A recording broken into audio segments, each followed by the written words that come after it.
Hello friends, నేను మీ ఉబ్బు Ramesh sir. Welcome to excellence study circle. Excellence study circle YouTube ఛానల్కి సబ్స్క్రైబ్ అవ్వండి. అదేవిధంగా ఎక్సలెన్స్ స్టడీ సర్కిల్ ఆధ్వర్యంలో ఉన్నటువంటి టెలిగ్రామ్ ఛానల్, అదేవిధంగా మరి యూట్యూబ్ ఛానల్, అదేవిధంగా మొబైల్ యాప్ ఇవన్నీ కూడా మీరు రెగ్యులర్గా వాచ్ చేస్తూ ఉండండి.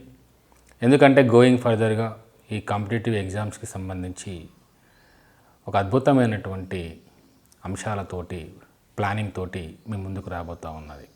రైట్, ఇంకపోతే మరొక విషయం ఏంటంటే ఇక్కడ ఈ కరోనా ఈరోజు దేశవ్యాప్తంగా కరోనా అనేది చాలా విజృంభించిపోయినది. అన్ని రకాల ప్రజలు ఇబ్బందులు పడుతూ ఉన్నారు. సో ఒకవైపు ప్రభుత్వ అధికారులు ఈ కరోనా మహమ్మారి నుంచి ప్రజలను కాపాడడం కోసం అనేక రకాల సూచనలు, ఆదేశాలు, ప్రయత్నాలు చేస్తూ ఉన్నాయి. కాబట్టి మీరంతా కూడా ప్రభుత్వ ఆదేశాలను పాటిస్తూ, అధికారుల సూచనలను పాటిస్తూ, మీకు మీరు స్వీయ నియంత్రణ కలిగి ఉండి ఈ కరోనాని తరిమికొట్టి మనల్ని, మన కుటుంబాన్ని అందరినీ కూడా సేఫ్గా ఉంచుకొని మనమంతా కూడా భద్రంగా ఉండాలి ప్రయత్నం చేయాలని నేను కోరుకుంటా ఉన్నాను. ఇంకపోతే మళ్ళీ చాలామంది అభ్యర్థులు నాకు ఫోన్లు చేస్తూ ఉన్నారు, మెసేజ్లు పెడతా ఉన్నారు, నోటిఫికేషన్స్ ఎప్పుడు వస్తాయని చెప్పేసి. ఫ్రెండ్స్, ఇటు తెలంగాణ రాష్ట్ర ప్రభుత్వం కానీ అటు ఆంధ్రప్రదేశ్ ప్రభుత్వం కానీ ఆల్రెడీ ప్రభుత్వ ఉద్యోగాల ప్రకటనల గురించి అధికారికంగా కొన్ని స్టేట్మెంట్స్ ఆల్రెడీ ఇచ్చి ఉన్నాయి. కాబట్టి ఎన్కో ముందో పెద్దగా గ్యాప్ లేకుండా ప్రభుత్వ నియామకాలకు సంబంధించి, ప్రభుత్వ ఉద్యోగాల నియామకాలకు సంబంధించి నోటిఫికేషన్స్ వచ్చే అవకాశాలు ఎక్కువగా ఉన్నాయనే విషయం ఇక్కడ అభ్యర్థులు గమనించాలి.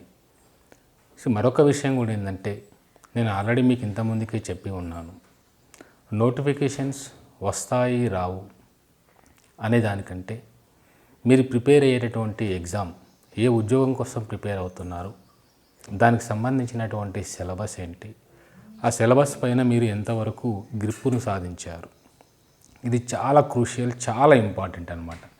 ఎందుకంటే ఒకసారి నోటిఫికేషన్ వచ్చిన తర్వాత పెద్దగా సమయం ఉండకపోవచ్చు, ఉంటే ఒక 4-5 నెలలు ఉండవచ్చు. ఈ 4-5 నెలల్లో నువ్వు గ్రూప్ 2 లాంటి ఎగ్జామ్స్ని క్రాక్ చేయలేవు. ఎందుకంటే ఆ తక్కువ సమయంలో నువ్వు ఆల్రెడీ ప్రిపేర్ అయి ఉండాలి, ప్రిపేర్ అయిన దాన్ని చాలాసార్లు రివిజన్ చేసి ఉండాలి. సో సమయం దగ్గర పడుతున్న కొద్దీ మానసిక ఒత్తిడి, ప్రెషర్ అనేది ఎక్కువైపోయి చదువుని కూడా మర్చిపోయేటటువంటి ప్రమాదం ఉంటుంది ఫ్రెండ్స్. ఎందుకంటే నేను అనుభవంతో చెప్తా ఉన్నాను. కాబట్టి నోటిఫికేషన్స్ వస్తాయా రావా అనే దానికంటే మీరు ప్రిపేర్ అయ్యేటటువంటి ఎగ్జామ్స్కి మీరు ఎంతవరకు సన్నద్ధమై ఉన్నారు, సిలబస్ ఏంటి, సిలబస్లో ఉన్న అంశాలు ఏంటి, వాటిని చదివి ఉన్నారా, మీ సొంత నోట్స్ తయారు చేసుకొని ఉన్నారా, ఒకవేళ మీ సొంత నోట్స్ తయారు చేసుకొని లేకపోయినప్పటికీ అట్లీస్ట్ మీరు చదివేటటువంటి రెఫరెన్స్ బుక్స్ ఏమైతే ఉన్నాయో వాటికి సంబంధించి మీరు ఎంతవరకు వాటిని చదివి ఉన్నారు, రివిజన్ చేసి ఉన్నారు, చదివినవి మీకు ఎంతవరకు గుర్తున్నాయి అనేది ఇక్కడ చాలా ఇంపార్టెంట్. సో ఇక్కడ కాంపిటేటివ్ ఎగ్జామ్స్ కోసం ప్రిపేర్ అవ్వడం అనేది ఒక యజ్ఞం లాంటిది ఫ్రెండ్స్. ఎందుకంటే ఒకసారి ఒక టాపిక్ చదివిన తర్వాత అయిపోయింది అనుకోవడానికి ఉండదు ఇక్కడ. ఎందుకంటే చాలా సబ్జెక్ట్స్ ఉంటాయి కాబట్టి నువ్వు ఒక నెల రోజులు కనుక ఒక సబ్జెక్ట్ని మరొకసారి రివిజన్ కనుక చేయకుండా వదిలేస్తే నువ్వు చదివినవన్నీ కూడా మళ్ళీ మర్చిపోయే ప్రమాదం ఉంటుంది, మర్చిపోతావు కూడా ఆల్మోస్ట్. కాబట్టి ఇక్కడ నిరంతరంగా రివిజన్స్ చేస్తూనే ఉండాలి. కొత్త టాపిక్స్ ఏమైనా వచ్చినప్పుడు, కొత్త అంశాలు ఏమైనా వచ్చినప్పుడు అప్డేట్ అవుతూనే ఉండాలి. ఎంతవరకు నోటిఫికేషన్స్ వచ్చి నువ్వు ఎగ్జామ్ రాసేంత వరకు నిన్ను నువ్వు ప్రభుత్వ ఉద్యోగిగా చూసుకోవాలనుకున్నా, ప్రభుత్వ ఉద్యోగి కావాలనేటటువంటి నీ కళ నెరవేరాలనుకున్నా ఓపిక అనేది ఇక్కడ చాలా ఇంపార్టెంట్. ఎంతో ఓపికతో ప్రయత్నం చేయాల్సి ఉంటుంది. అది నెలలు కావచ్చు, సంవత్సరాలు కావచ్చు. ఒకసారి నువ్వు ఆ ఓపికను ప్రదర్శించి నీకు నువ్వు నియంత్రించుకొని సబ్జెక్టు పైన మంచి గ్రిప్ కనుక తెచ్చుకుంటే నోటిఫికేషన్స్ వచ్చిన తర్వాత ఎగ్జామ్స్ రాసి ఒకసారి నువ్వు సెలెక్ట్ కనుక అయితే ఈ లైఫ్ లాంగ్ కూడా నువ్వు ఒక ప్రభుత్వ ఉద్యోగిగా నువ్వు అనుకున్న లక్ష్యాన్ని సాధిస్తూ ప్రజలకు ఏ రకంగా సేవ చేయాలనుకుంటున్నావో అవన్నీ కూడా చేసుకునేటటువంటి అవకాశం ఉంటుంది ఫ్రెండ్స్. కాబట్టి మరొక్కసారి నేను మీకు గుర్తు చేస్తూ ఉన్నాను. సో మీరు ప్రిపరేషన్ అనేది కంటిన్యూ చేయండి, ఆపకండి, చదువుతూనే ఉండండి, రివైజ్ చేస్తూనే ఉండండి. Okay, right. ఇక పోతే మన బుక్స్ గురించి నేను ఆల్రెడీ మార్కెట్లో ఇండియన్ ఎకానమీ బుక్ రిలీజ్ చేసి ఉన్నాను. ఇది మేజర్గా ఎస్ఐ కానిస్టేబుల్ అభ్యర్థులను దృష్టిలో పెట్టుకొని రాసినటువంటి బుక్ అది. కాబట్టి అది రిలీజ్ అయిపోయింది. దానిపైన కూడా అనేక రకాల అప్డేట్స్ వచ్చినాయి. ఇక పోతే గ్రూప్ 2 పాయింట్ ఆఫ్ వ్యూలో ఏపీపీఎస్సి మరియు టీఎస్పీఎస్సి నిర్వహించే గ్రూప్ 2 సిలబస్ని దృష్టిలో పెట్టుకొని మనకి నెక్స్ట్ బుక్ రాబోతూ ఉంది. ఆల్రెడీ అంతవరకు అయిపోయింది. చాలా అద్భుతమైనటువంటి పుస్తకాన్ని ఏపీపీఎస్సి టీఎస్పీఎస్సి గ్రూప్ 2 సిలబస్లో మెన్షన్ చేసిన ప్రతి అంశాన్ని కూడా మీకు అందరికీ సులభంగా ఈజీగా అర్థమయ్యే విధంగా రూపొందించి రాయడం జరిగింది ఆ పుస్తకం. సో మరి ఏపీపీఎస్సి టీఎస్పీఎస్సి నిర్వహించే గ్రూప్ 2 సిలబస్ పైన మీరు కనుక గ్రిప్ సాధిస్తే ఆటోమేటిక్గా అవన్నీ కూడా మిగతా ఎగ్జామ్స్కి కూడా ఉపయోగపడతాయి. ఏ ఎగ్జామ్స్ అంటే గ్రూప్ 3 కావచ్చు, గ్రూప్ 4 కావచ్చు, SI, constable, even group 1 prelims, civils ప్రిలిమ్స్కి కూడా ఉపయోగపడే విధంగా ఈ యొక్క నెక్స్ట్ ఇండియన్ ఎకానమీ బుక్స్ సిద్ధం చేశాను. ఏపీపీఎస్సి టీఎస్పీఎస్సి ఇద్దరికి కూడా ఉపయోగపడే విధంగా ఇండియన్ ఎకానమీ బుక్ మరి గ్రూప్ 2 సిలబస్ని దృష్టిలో పెట్టుకొని రూపొందించడం జరిగింది. అది త్వరలో రాబోతుంది. ఓకేనా, రైట్. ఇక పోతే ఈరోజు ఈ సెషన్లో మనం ఒక ఇంపార్టెంట్ డిస్కషన్ చేయబోతా ఉన్నాం. ఒక 2 days బ్యాక్ అంటే 2021 జూన్ 3వ తారీఖున నీతి ఆయోగ్ వైస్ చైర్పర్సన్ అయినటువంటి డాక్టర్ రాజీవ్ కుమార్ గారు హెచ్డిజి ఇండియా ఇండెక్స్ 2020-21 అనేటటువంటి నివేదికను విడుదల చేయడం జరిగింది. సో ఈ విడుదల మరి జస్ట్ 2 days బ్యాక్ జరిగింది. ఇది latest update. Examination point of వ్యూలో ఇది ఇంపార్టెంట్ కూడా, చాలా ఇంపార్టెంట్, రైట్. సో మరి ఏంటిది హెచ్డిజి ఇండియా ఇండెక్స్ అంటే ఏమిటి, దానికి సంబంధించిన వివరాల గురించి ఒక ఓవర్వ్యూ ఇచ్చే ప్రయత్నం చేద్దామని నేను చేస్తున్నటువంటి ప్రయత్నం, రైట్. హెచ్డిజి అంటే ఇక్కడ సస్టైనబుల్ డెవలప్మెంట్ గోల్స్. దీనినే తెలుగులో సుస్థిర అభివృద్ధి లక్ష్యాలు లేదా నిలకడగల అభివృద్ధి లక్ష్యాలు లేదా కొనసాగించగల అభివృద్ధి లక్ష్యాలు అని అంటాము. సుస్థిర అభివృద్ధి లక్ష్యాలు. సో ప్రపంచవ్యాప్తంగా మరి వనరులు అనేటివి అంతరించిపోతూ ఉన్నాయి. జనాభా విపరీతంగా పెరిగిపోతూ ఉంది. మరి పెరుగుతున్నటువంటి జనాభాకు అనుగుణంగా మరి కావాల్సినటువంటి వస్తు సేవలను అందించడం కోసం జరుగుతున్నటువంటి ఆర్థిక కార్యకలాపాలు ఏమైతే ఉన్నాయో వాటి ద్వారా మరి పరిమితంగా ఉన్నటువంటి వనరులు అంతరించిపోతూ ఉన్నాయి. దాంతోపాటుగా వాతావరణ కాలుష్యం ఏర్పడుతూ ఉన్నది. కాబట్టి మరి వాతావరణ కాలుష్యం ఏర్పడకుండా దానిని నిరోధిస్తూ ప్రస్తుతం ఉన్నటువంటి ఈ ప్రజలు ఎవరైతే ఉన్నారో వారు తమ అవసరాలను తీర్చుకుంటూ వనరులను తమ భవిష్యత్తు అవసరాలకు కూడా ఉండే విధంగా ప్లాన్ చేసుకొని వాడుకునేటటువంటి అభివృద్ధినే ఇక్కడ మనం సుస్థిర అభివృద్ధి అంటాము. సింపుల్గా చెప్పాలంటే వాతావరణం అంటే పర్యావరణం దెబ్బతినకుండా ప్రస్తుత తరం తన అవసరాలను తీర్చుకుంటూ భవిష్యత్తు తరం అవసరాల కోసం కూడా వనరులను వాటిని జాగ్రత్తగా భద్రపరుస్తూ జరిగేటటువంటి అభివృద్ధిని ఇక్కడ సుస్థిర అభివృద్ధి అని అంటారు. ఇక్కడ సస్టైనబుల్ డెవలప్మెంట్ అంటాము ఇంగ్లీష్లో. ఈ సుస్థిర అభివృద్ధి అనేది ఒక పెద్ద టాపిక్ ఫ్రెండ్స్. ఆల్మోస్ట్ ఒక 7 to 8 hours టైం పడుతుంది సుస్థిర అభివృద్ధి గురించి డిస్కస్ చేసేటప్పుడు. ఇవన్నీ కూడా మనం గ్రూప్ 2 పాయింట్ ఆఫ్ వ్యూలో, గ్రూప్ 2 సిలబస్లో, గ్రూప్ 2 సెషన్స్లలో వాటి గురించి డీటెయిల్గా చెప్తాము ఇక్కడ. ఇకపోతే మనకి ఇక్కడ మెయిన్ టాపిక్ ఏంటంటే sustainable development goals India index 2020-21 అనేది ఇక్కడ మనకి ఇంపార్టెంట్ ఇక్కడ. సో సస్టైనబుల్ డెవలప్మెంట్ గోల్స్ అంటే వాస్తవానికి ఈ 2015 సెప్టెంబర్, ఓకేనా, 2015 సెప్టెంబర్లో ప్రపంచవ్యాప్తంగా 193 దేశాలు అన్నీ కూడా మరి ఇక్కడ ఏం జరుగుతుందంటే ఈ 193 దేశాలు సమావేశమై పర్యావరణాన్ని పరిరక్షించడం కోసం ఒక 17 లక్ష్యాలను గుర్తించి ఈ 17 లక్ష్యాలను ప్రపంచ దేశాలన్నీ కూడా అంటే ముఖ్యంగా ఈ 193 దేశాలు ఎవరైతే వీటిని యాక్సెప్ట్ చేశారో ఈ 193 దేశాలు ఈ 17 లక్ష్యాలను 2015 నుంచి 2030 మధ్యలో సాధించాలని చెప్పేసి లక్ష్యంగా పెట్టుకొని ఈ లక్ష్యాల సాధన కోసం దేశాలన్నిటివి ప్రయత్నాలు మొదలుపెట్టినాయి కూడా. చాలా దేశాలు మరి ఈ ఎస్డిజి లక్ష్యాల సాధనలో ముందున్నాయి. అందులో భారతదేశం కూడా ఒకటి.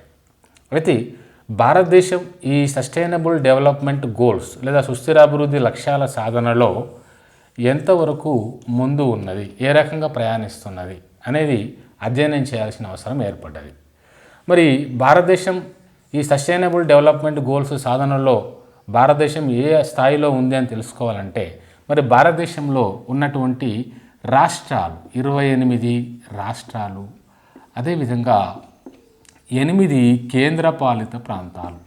సో 28 రాష్ట్రాలు, 8 కేంద్రపాలిత ప్రాంతాలు ఈ సుస్థిర అభివృద్ధి లక్ష్యాలు ఏమైతే ఉన్నాయో వాటి సాధనలో ఈ 28 రాష్ట్రాలు, ఈ 8 కేంద్రపాలిత ప్రాంతాలు ఏ స్థాయిలో ఉన్నాయి, ఎక్కడ ఉన్నాయి అని అధ్యయనం చేయాల్సిన అవసరం ఉన్నది. ఎందుకంటే భారతదేశం యొక్క స్టేటస్ తెలుసుకోవాలంటే భారతదేశంలో ఉన్న 28 రాష్ట్రాలు, 8 కేంద్రపాలిత ప్రాంతాల స్టేటస్ తెలుసుకోవాల్సిన అవసరం ఉంటుంది. ఎందుకంటే భారతదేశం అంటేనే ఇక్కడ union of 28 states and 8 union territories. కాబట్టి ఈ సుస్థిర అభివృద్ధి లక్ష్యాల సాధనలో ఈ 28 రాష్ట్రాలు, ఈ 8 కేంద్ర ప్రాంతాలు ఏ స్థాయిలో ఉన్నాయి, ఏ రకమైన కార్యకలాపాలు చేస్తూ ఉన్నాయి, అవి చేసేటటువంటి యాక్టివిటీస్ ఏమైతే ఉన్నాయో వాటి ద్వారా మరి ఈ సుస్థిరాభివృద్ధి లక్ష్య సాధనలో ఈ రాష్ట్రాలు ఎంతవరకు సఫలమయ్యాయి అని తెలుసుకోవడం కోసం నీతి ఆయోగ్ మనకు నీతి ఆయోగ్ ప్రతి సంవత్సరం ఈ యొక్క ఇండెక్స్ను విడుదల చేస్తూ ఉంటుంది. దాని పేరే ఎస్డిజి ఇండియా ఇండెక్స్. వాస్తవానికి ఫస్ట్ ఎడిషన్, 1వ ఎడిషన్, మొదటి ఎడిషన్ని ఈ సస్టైనబుల్ డెవలప్మెంట్ గోల్స్ యొక్క లక్ష్యాల సాధనలో ఈ ఎస్డిజి ఇండియా ఇండెక్స్ 1వ ఎడిషన్ని మొట్టమొదటిసారిగా నీతి ఆయోగ్ 2018-19లో విడుదల చేసింది.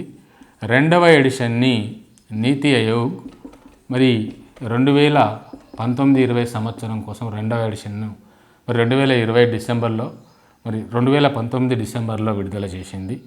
3వ ఎడిషన్ని మరి ఈ 3వ ఎడిషన్ అనేది 2020-21కి సంబంధించినటువంటి ఎడిషన్.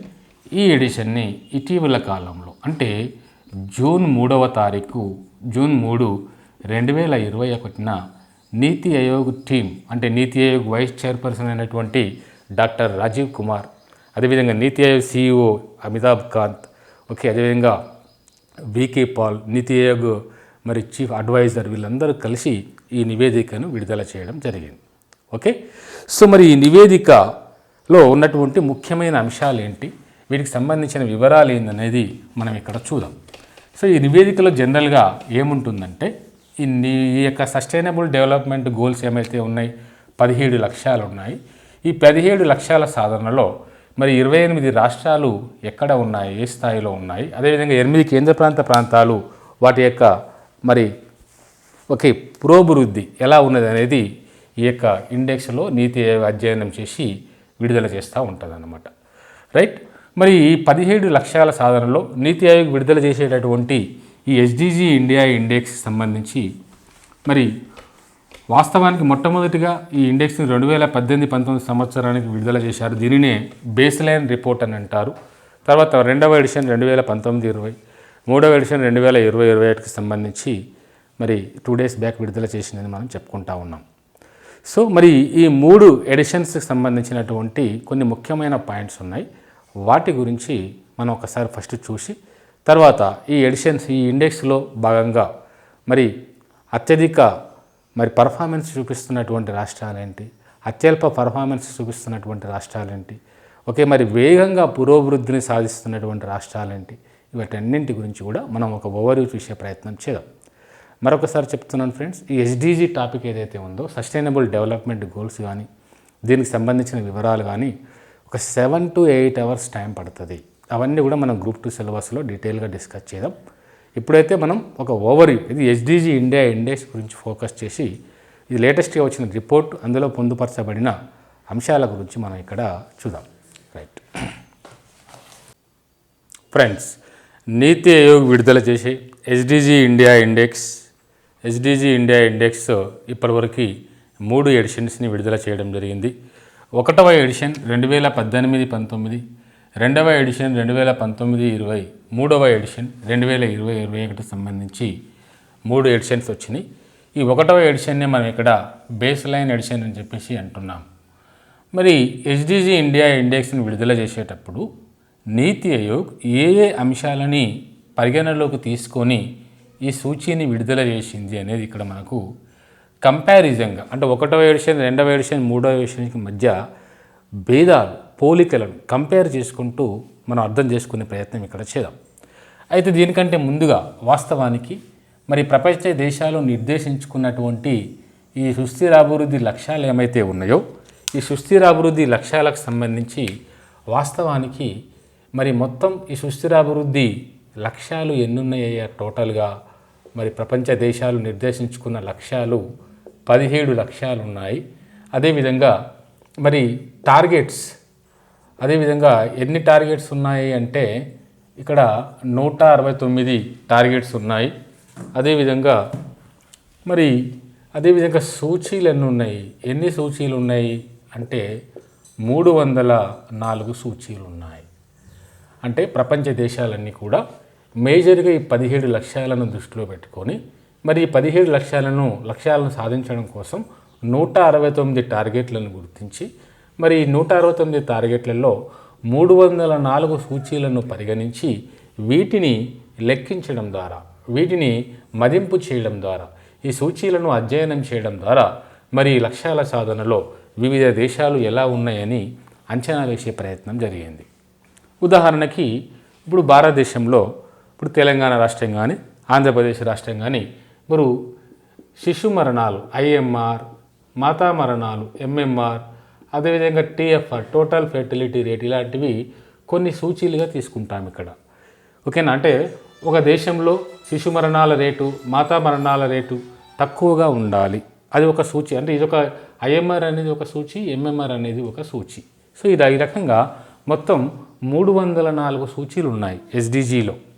అదేవిధంగా 169 టార్గెట్స్ ఉన్నాయి. ఇవన్నీ కలిపి 17 లక్ష్యాలుగా రూపొందించి ఈ 17 లక్ష్యాలను ప్రపంచ దేశాలన్నీ కూడా 2015 నుంచి 2030 మధ్యలో సాధించాలని లక్ష్యంగా పెట్టుకొని ముందుకెళ్తూ ఉన్నాయి. అయితే భారతదేశంలో మరి 28 రాష్ట్రాలు, 8 కేంద్రపాలిత ప్రాంతాలు మరి ఈ యొక్క లక్ష్యాల సాధనలలో, ఈ టార్గెట్ల సాధనలో మరి సూచీలను ఉపయోగించి ఏ స్థాయిలో ఉన్నాయి అని అధ్యయనం చేస్తూ నీతి ఆయోగ్ ప్రతి సంవత్సరం 2018-19 నుంచి ఈ ఎస్డిజి ఇండియా ఇండెక్స్ను విడుదల చేస్తూ ఉన్నది.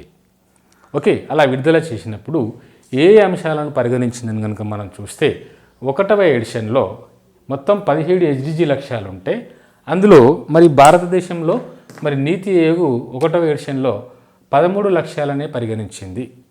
2వ ఎడిషన్లో 17 లక్ష్యాలు తీసుకున్నది, అంటే అన్ని లక్ష్యాలను కూడా పరిగణించింది. అదేవిధంగా 3వ ఎడిషన్లో కూడా 17 లక్ష్యాలను పరిగణించింది. రైట్, ఇది మనం ఇక్కడ గమనించాలి.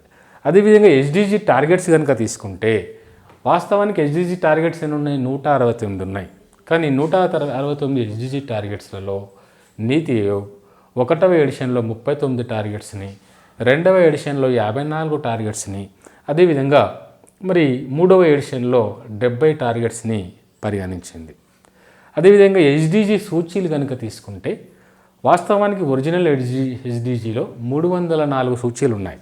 ఈ 304 సూచీలలో నీతి ఆయోగ్ 1వ ఎడిషన్లో 62 సూచీలను, 2వ ఎడిషన్లో 100 సూచీలను, 3వ ఎడిషన్లో 115 సూచీలను తీసుకొని ఈ యొక్క నివేదికను రూపొందించడం జరిగింది. ఇలా నివేదిక రూపొందించబడినప్పుడు మరి ఎస్డిజి ఇండియా యొక్క స్కోర్ ఎలా ఉందయ్యా అంటే 1వ ఎడిషన్లో 57 స్కోరు, అదేవిధంగా 2వ ఎడిషన్లో 60 స్కోరు, 3వ ఎడిషన్లో 66 స్కోరు రావడం జరిగింది ఇండియాకి. మరి స్కోర్ అంటే మీనింగ్ ఏంటంటే ఇక్కడ ఈ యొక్క సూచీలని, ఈ టార్గెట్స్ని మరి అంచనా వేసేటప్పుడు రాష్ట్రాలలో, యూటీలలో అధ్యయనం చేసేటప్పుడు మరి ఈ రాష్ట్రాల యొక్క పర్ఫార్మెన్స్ని బట్టి 0 to 100 మధ్య ఎస్డిజి స్కోర్ని నీతి ఆయోగ్ రూపొందించింది. 0 to 100 మధ్య స్కోర్ ఉంటుంది. సో 100 స్కోర్ వచ్చిందంటే ఎస్డిజి లక్ష్యం కంప్లీట్గా సాధించబడింది అని అర్థం. 0 అంటే ఎస్డిజి లక్ష్య సాధనలో మరి అట్టడుగు స్థాయిలో ఉంది అని అర్థం. కాబట్టి ఎస్డిజి ఇండియా ఇండెక్స్ యొక్క స్కోరు 0 to 100 మధ్యలో ఉంటుంది. మరి 0 to 100 మధ్యలో ఉన్నప్పుడు భారతదేశం యొక్క ఎస్డిజి ఇండియా స్కోరు మొదటి ఎడిషన్లో 57 వస్తే, రెండవ ఎడిషన్లో 60 వచ్చింది, మూడవ ఎడిషన్లో 66 వచ్చిందనే విషయం ఇక్కడ మనం గమనించాలి. అంటే ఓకే, మరి 1వ ఎడిషన్ నుంచి 3వ ఎడిషన్ వరకు ఇండియా స్కోర్ అనేది క్రమంగా పెరుగుతూ ఉన్నది, అంటే పురోభివృద్ధిని సాధిస్తూ ఉన్నది. అంటే ఎస్డిజి అంటే సుస్థిరాభివృద్ధి లక్ష్యాల సాధనలో భారతదేశంలో రాష్ట్రాలు, కేంద్రపాలిత ప్రాంతాలు ముందంజలో ఉన్నాయి, పురోభివృద్ధిని సాధిస్తూ ఉన్నాయి, మంచి పర్ఫార్మెన్స్ని సాధిస్తూ ఉన్నాయని ఈ స్కోర్ ద్వారా మనం తెలుసుకోవచ్చు. రైట్. మరి ఈ 3 ఎడిషన్లలో మనకు లేటెస్ట్గా 3వ ఎడిషన్ అనేది లేటెస్ట్ ఎడిషన్ కాబట్టి మనం మరి 3వ ఎడిషన్లో ఎన్ని లక్ష్యాలను పరిగణించింది, ఎన్ని టార్గెట్స్ని తీసుకుంది, ఎన్ని సూచీలు ఉన్నది, అదేవిధంగా ఎస్డిజి ఇండియా యొక్క స్కోర్ ఎంత, ఇదంతా కూడా మనకి ఇక్కడ ఎగ్జామ్ పాయింట్ ఆఫ్ వ్యూలో ఇంపార్టెంట్. మరి లక్ష్యాలు తీసుకుంటే 17 లక్ష్యాలను తీసుకుంది, 70 టార్గెట్స్ని పరిగణించింది, 115 సూచీలను తీసుకుంది. అదేవిధంగా ఎస్డిజి ఇండియా యొక్క స్కోరు 66 వచ్చిందనే విషయం మనం ఇక్కడ గమనించాలి. ఇంకా అదర్ మ్యాటర్స్ కనుక తీసుకుంటే మొదటి ఎడిషన్లో కేవలం రాష్ట్రాలకు, యూటీలకి ర్యాంకులు మాత్రమే ఇచ్చేది. అంటే ఎస్డిజి ఇండియా ఇండెక్స్ ప్రకారం ఏ రాష్ట్రం మొదటి స్థానంలో ఉంది, చివరి స్థానంలో ఉన్న రాష్ట్రాలు ఏంటి, అంటే ప్రతి రాష్ట్రానికి, యూటీలకు ర్యాంకులు మాత్రమే ప్రకటించేది ఈ ఇండెక్స్లో. కానీ 2వ ఎడిషన్ నుంచి రాష్ట్రాలకి ఓవరాల్గా ర్యాంకులు ఇవ్వడంతో పాటుగా ప్రతి రాష్ట్రం ఎస్డిజి లక్ష్యాల సాధనలో దాని యొక్క స్థానం ఏంది అని చెప్తూ ఈ 17 లక్ష్యాలను ఏ రాష్ట్రం ఏ స్థాయిలో సాధించిందని చెప్తూ ప్రతి రాష్ట్రానికి మరియు కేంద్రపాలిత ప్రాంతానికి ఒక ప్రొఫైల్ని కూడా క్రియేట్ చేస్తూ ఉంది 2వ ఎడిషన్ నుంచి. అంటే రాష్ట్రాలకు ర్యాంకులు ఇవ్వడంతో పాటుగా ఎస్డిజి లక్ష్యాల సాధనలో ఏ రాష్ట్రం ఏ సాధనలో ఏ లక్ష్యంలో ఎంతవరకు సాధించిందని చెప్తూ ప్రతి రాష్ట్రానికి, ప్రతి కేంద్రపాలిత ప్రాంతానికి ఒక ప్రొఫైల్ని కూడా తయారు చేస్తూ 2వ ఎడిషన్, 3వ ఎడిషన్లో ఈ నివేదికలు రూపొందించబడ్డాయి. ఓకే ఫ్రెండ్స్, కాబట్టి కంపారిజన్ అనేది మనకి ఇక్కడ ఇంపార్టెంట్. లేటెస్ట్ ఎడిషన్ 3వ ఎడిషన్ కాబట్టి 17 లక్ష్యాలతోటి, 70 టార్గెట్స్ తోటి, 115 సూచీలతోటి, 66 స్కోర్ తోటి భారతదేశం ఈ ఎస్డిజి లక్ష్యాల సాధనలో ఉన్నది అనేటటువంటి విషయం మనం ఇక్కడ గమనించాలి. ఇక పోతే మరి ఈ ఎస్డిజి ఇండియా ఇండెక్స్ 3వ ఎడిషన్ ప్రకారం మరి ఎస్డిజి లక్ష్యాల సాధనలో ముందున్నటువంటి రాష్ట్రాలు ఏంటి, వెనుకబడిపోయినటువంటి రాష్ట్రాలు ఏంటి అనేది మనం ఇప్పుడు నెక్స్ట్ చూసే ప్రయత్నం చేద్దాం. సో ఎగ్జామ్ పాయింట్ ఆఫ్ వ్యూలో ఇవి చాలా ఇంపార్టెంట్గా ఉంటాయి. అంటే నెక్స్ట్ ఇయర్ ఇంకా 1 year వరకు ఇదే సూచి ఉంటుంది కాబట్టి నెక్స్ట్ ఇయర్ ఇది అప్డేట్ అవుతుంది కాబట్టి 1 సంవత్సరం వరకు కూడా నెక్స్ట్ ఇయర్ నెక్స్ట్ నివేదిక వచ్చేంత వరకు కూడా ఈ డేటానే మనకు ఎగ్జామ్ పాయింట్ ఆఫ్ వ్యూలో ఉపయోగపడే అవకాశం ఉంటుంది. రైట్. సో మరి ఎస్డిజి ఇండియా ఇండెక్స్ యొక్క స్కోరు మనం ముందుగానే చెప్పుకున్నట్టుగా ఈ స్కోర్ అనేది 0 to 100 మధ్యలో ఉంటుందని చెప్పేసి మనం తెలుసుకున్నాం. మరి స్కోరు ఆధారంగా రాష్ట్రాలని 4 గ్రూపులుగా విభజించింది నీతి ఆయోగ్. రాష్ట్రాలని 4 గ్రూపులుగా విభజించింది. సో మొదటి గ్రూప్ని ఏమంటామంటే యాస్పిరెంట్ రాష్ట్రం అంటాము. ఓకే. రెండవ దాన్ని ఏమంటామంటే పర్ఫార్మర్. అదేవిధంగా మూడవ దాన్ని ఫ్రంట్ రన్నర్ రాష్ట్రాలు అంటాము. అదేవిధంగా అచీవర్ రాష్ట్రాలు అంటాము. మరి ఏ రాష్ట్రాలని యాస్పిరెంట్ రాష్ట్రాలని అంటారంటే ఎస్డిజి ఇండియా యొక్క స్కోరు 0 నుంచి 49 వరకు స్కోర్ ఉంటే ఆ రాష్ట్రాలని మనం ఏమంటామంటే యాస్పిరెంట్ రాష్ట్రాలు అంటాము. అదేవిధంగా పర్ఫార్మర్ రాష్ట్రాలను వేటిని అంటారంటే 50 నుంచి 64 వరకు ఎస్డిజి స్కోర్ కలిగి ఉంటే వాటిని పర్ఫార్మర్ రాష్ట్రం లేదా పర్ఫార్మర్ రాష్ట్రాలు అంటారు. అదేవిధంగా ఎస్డిజి స్కోరు 65 నుంచి 99 మధ్యలో వరకు ఉంటే, అంటే మధ్యలో కాదు 99 కూడా ఇందులోనే కలిసి ఉంటుంది కాబట్టి మనం మధ్యలో అనే కంటే వరకు అనాలి. 65 నుంచి 99 వరకు స్కోరు ఉంటే వాటిని ఫ్రంట్ రన్నర్ రాష్ట్రాలు అంటాము. ఇంకా హెచ్డిజి స్కోరు 100 కనుక ఉంటే 100 స్కోర్ వస్తే దాన్ని అచీవర్ అని అంటాము. రైట్. సో హెచ్డిజి స్కోర్ను బట్టి నీతి ఆయోగ్ 28 రాష్ట్రాలను అదేవిధంగా 8 కేంద్రపాలిత ప్రాంతాలను ఈ రకంగా విభజించడం జరిగింది. 0 నుంచి 49 స్కోర్ ఉంటే ఆస్పిరెంట్ రాష్ట్రాలని, 50 నుంచి 64 స్కోర్ ఉంటే మరి పర్ఫార్మర్ రాష్ట్రాలని, 65 నుంచి 99 స్కోర్ ఉంటే ఫ్రంట్ రన్నర్ రాష్ట్రాలని, 100 స్కోర్ వస్తే దాన్ని అచీవర్ రాష్ట్రాలని చెప్పేసి అంటాం.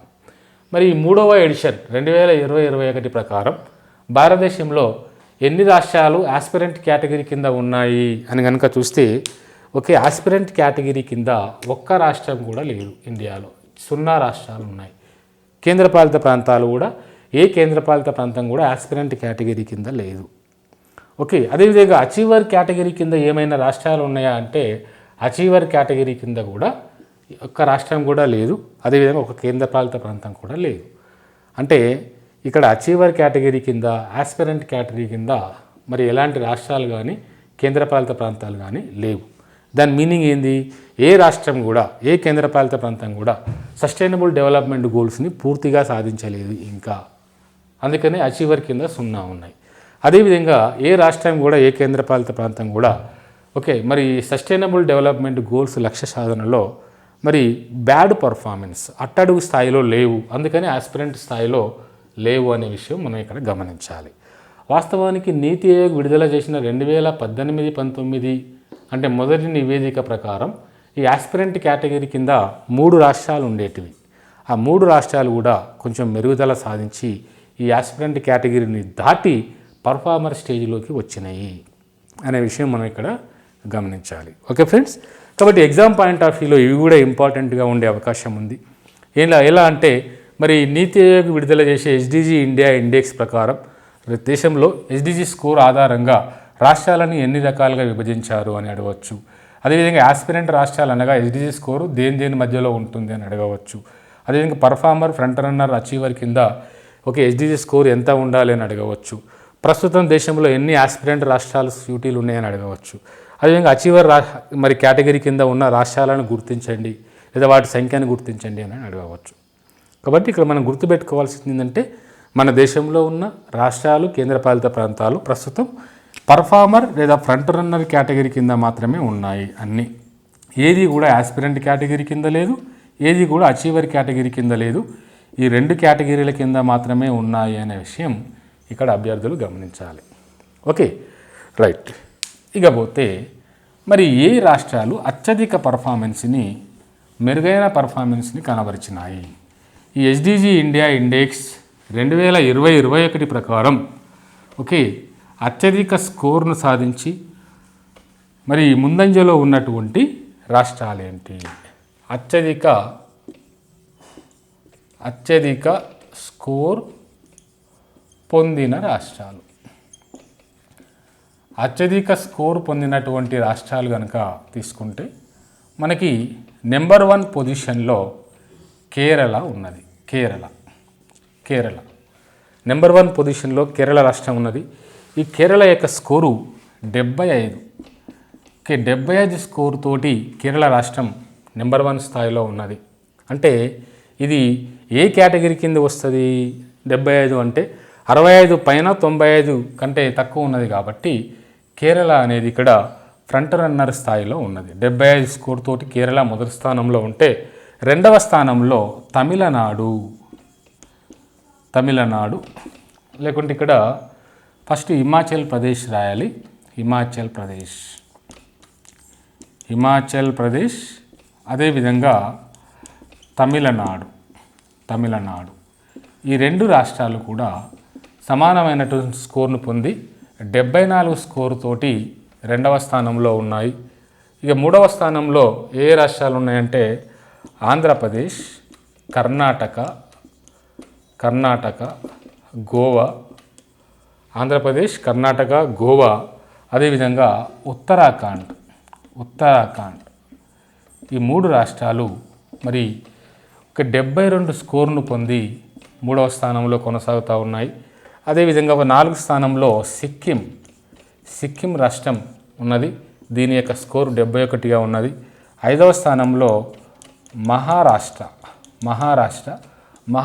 యొక్క స్కోరు 70 తోటి 5వ స్థానంలో కొనసాగుతూ ఉన్నదనే విషయం గమనించాలి.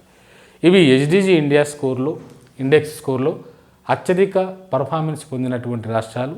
కేరళ మొదటి స్థానంలో కొనసాగుతుంది, హిమాచల్ ప్రదేశ్, తర్వాత తమిళనాడు 2వ స్థానంలో 74 స్కోరుతో ఉన్నాయనే విషయం ఇక్కడ మనం గమనించాలి.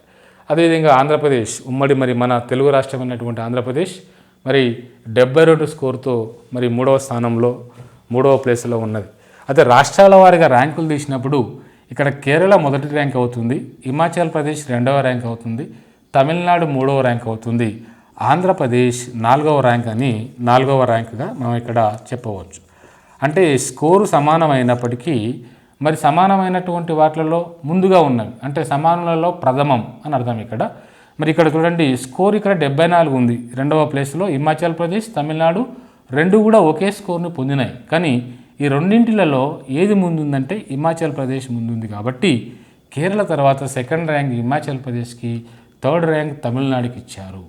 అదేవిధంగా 72 స్కోర్ను పొందినటువంటి రాష్ట్రాలు ఇక్కడ 4 ఉన్నాయి, ఆంధ్రప్రదేశ్, కర్ణాటక, గోవా, ఉత్తరాఖండ్. అయినప్పటికీ ఈ 4ంటిలో ముందున్నటువంటి రాష్ట్రం ఆంధ్రప్రదేశ్ కాబట్టి 4వ ర్యాంకుని ఆంధ్రప్రదేశ్ రాష్ట్రానికి ఇచ్చారు. కాబట్టి మనకు ఇక్కడ ఎగ్జామ్ పాయింట్ ఆఫ్ వ్యూలో తెలుగు రాష్ట్రాల అభ్యర్థులు గుర్తుపెట్టుకోవాల్సిన అవసరం ఏంటంటే హెచ్డిజి ఇండియా ఇండెక్స్లో మొదటి స్థానం కేరళ, 2వ స్థానం హిమాచల్ ప్రదేశ్, 3వ స్థానం తమిళనాడు, 4వ స్థానం ఆంధ్రప్రదేశ్. స్కోర్ ఎంత అంటే 72 అనే విషయం ఇక్కడ మనం గమనించాలి. ఓకే, ఇవి అత్యధిక పర్ఫార్మెన్స్ చూపిస్తున్నటువంటి రాష్ట్రాలు. అదేవిధంగా అత్యల్ప స్కోరు పొంది కింద స్థాయిలో దిగువ స్థాయిలో ఉన్నటువంటి రాష్ట్రాలు ఏంటివి అని కనుక మనం చూస్తే, ఓకే, అత్యల్ప స్కోరు పొందినటువంటి రాష్ట్రాలు కనుక మనం గమనిస్తే ఈ యొక్క హెచ్డిజి ఇండియా ఇండెక్స్లో చివరి నుంచి ఉన్నటువంటి రాష్ట్రం ఏందయ్యా అంటే బీహారు 52 స్కోర్ తోటి అట్టడుగు స్థాయిలో ఉన్నది. అదేవిధంగా జార్ఖండ్ కూడా బీహార్ నుంచే విడిపోయింది. ఓకే, జార్ఖండ్ 56 స్కోర్ తోటి 2వ స్థానంలో ఉంటే 3వ స్థానంలో అట్టడుగు స్థాయి నుంచి 3వ స్థానంలో అస్సాం ఇక్కడ 57 స్కోర్ను పొంది 3వ స్థానంలో ఉన్నది. ఇక 4వ స్థానంలో అరుణాచల్ ప్రదేశ్, అదేవిధంగా అరుణాచల్ ప్రదేశ్, మేఘాలయ, రాజస్థాన్ యూపీలు వీటి యొక్క స్కోరు 60 స్కోరు పొంది ఈ స్థానంలో 4వ స్థానంలో ఉన్నాయి. ఇంకా పోతే ఛత్తీస్గఢ్, అదేవిధంగా నాగాల్యాండ్, అదేవిధంగా ఒడిశా ఇవి 61 స్కోర్ను పొంది 5వ స్థానంలో ఉన్నాయనే విషయం గమనించాలి. ఓకే ఫ్రెండ్స్, కాబట్టి హెచ్డిజి ఇండియా ఇండెక్స్లో అత్యధిక ఇండెక్స్ స్కోర్ పొందినటువంటి రాష్ట్రం కేరళ అయితే 2వ స్థానంలో హిమాచల్ ప్రదేశ్, 3వ స్థానంలో తమిళనాడు, 4వ స్థానంలో ఆంధ్రప్రదేశ్ ఉంటే అత్యల్ప స్థాయిలో ఉన్నటువంటి రాష్ట్రాల్లో నెంబర్ 1 బీహార్, జార్ఖండ్, అస్సాం అనేటటువంటి విషయం ఇక్కడ అభ్యర్థులు గుర్తుపెట్టుకోవాలి. ఇలా ఉంటే తెలంగాణ రాష్ట్రం పరిస్థితి ఏంటి అంటే, తెలంగాణ రాష్ట్రం వాస్తవానికి 2019-20 నివేదికలో తెలంగాణ రాష్ట్రం 4వ స్థానంలో ఉండేది. కానీ తెలంగాణ రాష్ట్రం స్కోరు మెరుగైనది. తెలంగాణ రాష్ట్రం ఇక్కడ 69 స్కోర్ను పొంది 11వ ర్యాంకు 11th ర్యాంకులో ఉన్నది. గత సంవత్సరంతో పోల్చుకున్నప్పుడు స్కోరు పెరిగింది, తెలంగాణ రాష్ట్రం యొక్క స్కోరు పెరిగింది, కానీ ర్యాంక్ అనేది తగ్గింది, 11th ర్యాంకుకి పడిపోయింది. 4th ర్యాంకు నుంచి 11th ర్యాంకుకి పడిపోయింది అనే విషయం ఇక్కడ మనం గమనించాలి. సో ఇది సరిపోతుంది ఎగ్జామ్ పాయింట్ ఆఫ్ వ్యూలో. ఇంకా డెప్త్కి వెళ్ళినప్పుడు ఇక్కడ తెలంగాణ రాష్ట్రం ఈ 17 హెచ్డిజి లక్ష్యాల సాధనలో ఏ లక్ష్యంలో ఎంత పర్ఫార్మెన్స్ ఉంది, ఓకేనా. ఉదాహరణకి నో పావర్టీ, జీరో హంగర్ ఇలాంటి లక్ష్యాలు ఉన్నాయి. హెచ్డిజి లక్ష్యాల్లో మొదటి లక్ష్యం ఏంది, పేదరికం లేని ప్రాంతంగా చూడాలి, నో పావర్టీ. అదేవిధంగా రెండవది ఏంటి, జీరో హంగర్, ఆకలి ఉండకూడదు. ఆకలి లేనటువంటి రాష్ట్రాలను దేశాలను సృష్టించాలనేది రెండవ లక్ష్యం. కాబట్టి ఆకలిని నిర్మూలించడంలో, ఆకలి చావులను నిర్మూలించడంలో, పేదరికాన్ని నిర్మూలించడంలో తెలంగాణ రాష్ట్రం ఎంత స్కోర్ పొందింది, ఏ స్థాయిలో ఉన్నది, అదేవిధంగా మరి ఈ 17 లక్ష్యాలకు సంబంధించి తెలంగాణ రాష్ట్రం యొక్క ప్రొఫైల్ని మనం ఈ సస్టైనబుల్ డెవలప్మెంట్ గోల్స్ గురించి డిస్కస్ చేసేటప్పుడు డీటెయిల్గా చూస్తాము. అదేవిధంగా ఆంధ్రప్రదేశ్ రాష్ట్రం యొక్క ప్రొఫైల్ని కూడా మనం ఈ సుస్థిర అభివృద్ధి లక్ష్యాలు డిస్కస్ చేసేటప్పుడు డీటెయిల్గా చూస్తాము. మనకి ఇక్కడ అవసరం లేదు. ఇక్కడ కేవలం మరి అవి పొందినటువంటి స్కోర్ ఎంత, వాటి యొక్క ర్యాంక్ ఎంత అనేది మనం చూస్తే సరిపోతుంది. Okay friends. అదేవిధంగా మరి కేంద్రపాలిత ప్రాంతాలు కూడా మనకు మొత్తం 8 కేంద్రపాలిత ప్రాంతాలు ఉన్నాయి. మరి ఈ 8 కేంద్రపాలిత ప్రాంతాల యొక్క ఈ ఎస్డిజి ఇండియా ఇండెక్స్కు స్కోర్ ఎంత ఉంది అనేది మనం కనుక మరి ఒకసారి వాటిని కూడా చూసే ప్రయత్నం చేద్దాం.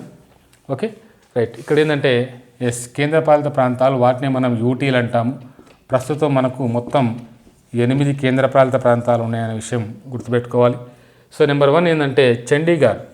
సో మరి అత్యధిక ఎస్డిజి స్కోర్ పొందినటువంటి రాష్ట్రం మరి కేంద్రపాలిత ప్రాంతం చండీగఢ్ 79 స్కోర్ను పొంది ఉన్నది. తర్వాత ఢిల్లీ కేంద్రపాలిత ప్రాంతం, ఇది 68 స్కోర్ను పొంది ఉన్నది. అదేవిధంగా పుదుచ్చేరి 3వ స్థానంలో పుదుచ్చేరి, దీని యొక్క స్కోరు కూడా 68.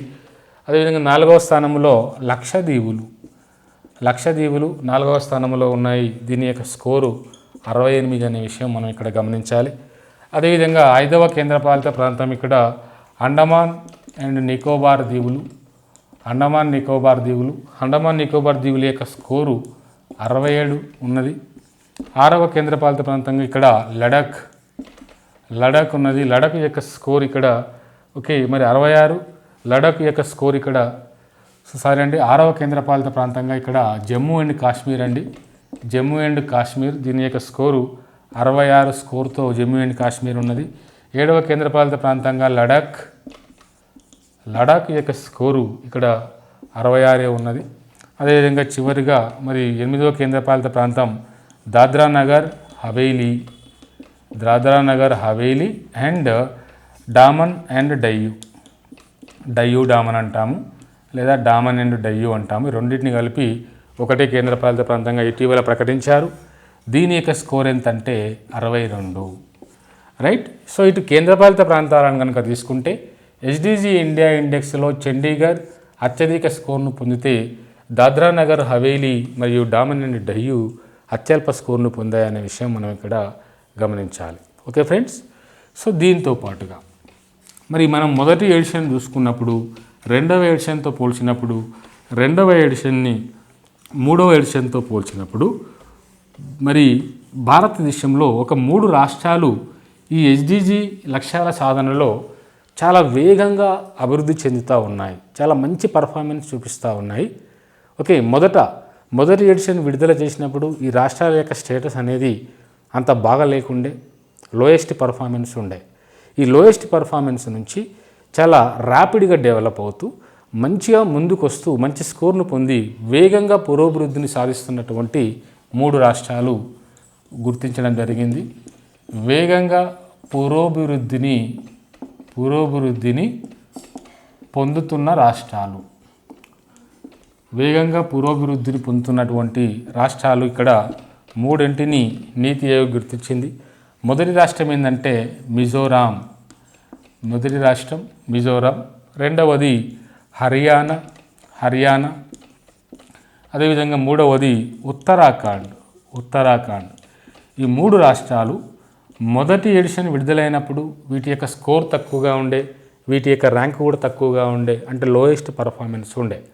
ఓకే, వాస్తవానికి వీటి యొక్క స్కోరు 2019-20, 2020-21లో కనుక ఈ రాష్ట్రాల యొక్క స్కోరు కనుక తీసుకుంటే మిజోరాం 2019-20లో దీని యొక్క స్కోరు 56, అది 2020-21 నాటికి 68కి పెరిగింది. హర్యానా యొక్క స్కోరు 57 అయితే ఇది 67కు పెరిగింది.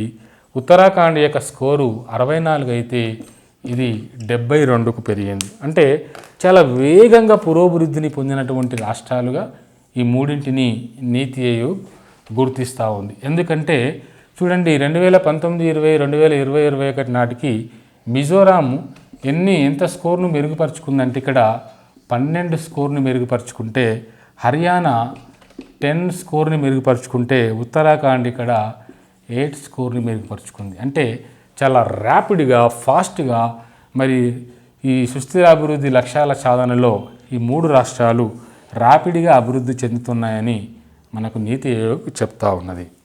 ఓకే ఫ్రెండ్స్, సో ఈ రకంగా ఈ యొక్క ఎస్డిజి ఇండియా ఇండెక్స్ లక్ష్యాల సాధనలో మరి మన యొక్క రాష్ట్రాలు యూటీలు వాటికి సంబంధించినటువంటి ర్యాంకులు, వాటికి సంబంధించిన స్కోర్స్ అవన్నీ కూడా మనం డీటెయిల్గా అంటే ఎగ్జామ్ పాయింట్ ఆఫ్ వ్యూలో ఉపయోగపడేటటువంటి పాయింట్స్ మనం చూడడం జరిగింది. సో ఇకపోతే ఈ ఎస్డిజికి సంబంధించి అంటే సస్టైనబుల్ డెవలప్మెంట్ గోల్కి సంబంధించి డీటెయిల్ వివరాలన్నీ కూడా మనం గ్రూప్ 2 పాయింట్ ఆఫ్ వ్యూలో చెప్పి సిలబస్లో డీటెయిల్గా చూద్దాం. అదంతా కూడా 7-8 గంటల సమయం తీసుకునేటటువంటి టాపిక్ అది. అక్కడ మనం డీటెయిల్గా చూద్దాం. ఎస్డిజి మొత్తం 17 లక్ష్యాలు, ఒక్కొక్క లక్ష్యం ఏంటి అసలు, దాని సాధనలో మరి భారతదేశం ఏ స్థాయిలో ఉన్నది, అదేవిధంగా ముందంజలో ఉన్న రాష్ట్రాలు ఏంటి, ఇవన్నీ కూడా మనం డీటెయిల్గా అక్కడ చూద్దాం. ఓకే ఫ్రెండ్స్, సో బాగా చదవండి, బాగా అప్డేట్ అవుతూ ఉండండి. మరి అప్డేట్స్ కోసం మీరు ఎప్పుడు కూడా మరి ఎక్సలెన్స్ స్టడీ సర్కిల్ యూట్యూబ్ ఛానల్ని సబ్స్క్రైబ్ చేసుకోండి. మీ మిత్రులందరికీ కూడా షేర్ చేయండి. అదేవిధంగా దీనికి సంబంధించిన ప్రతి అప్డేట్ని కూడా మీరు వాచ్ చేస్తూ ఉండండి. Thank you, all the best.